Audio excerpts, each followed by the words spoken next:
Deep within the heart of an ancient forest, surrounded by gnarled trees that seemed to whisper secrets in the wind, stood a weather-beaten cottage.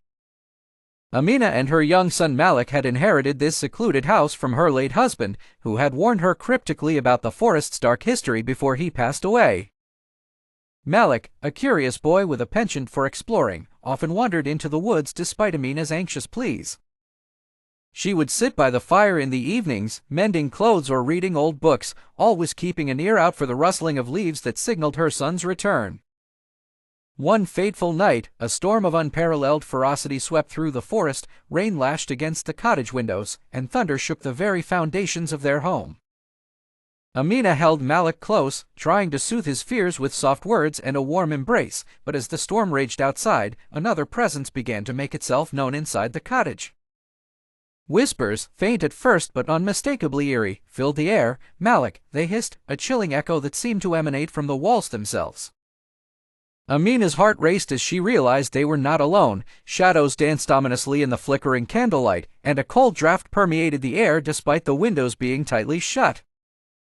Objects began to move of their own accord. Chairs scraped across the wooden floor, and books fell from shelves with a resounding thud. Malik trembled in his mother's arms, his eyes wide with terror as the supernatural presence made its intentions clear. They were not welcome in this house.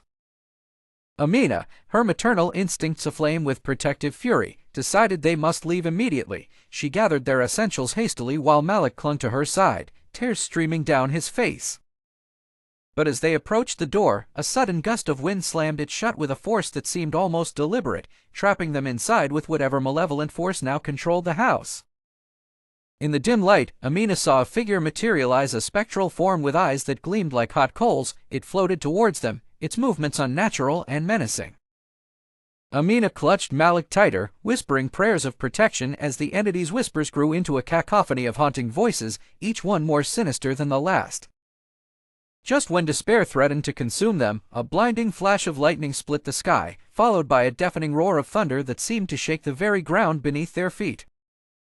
The spirits faltered, their forms flickering in the sudden illumination. Amina seized the opportunity, mustering all her strength to throw open the door and drag Malik out into the raging storm.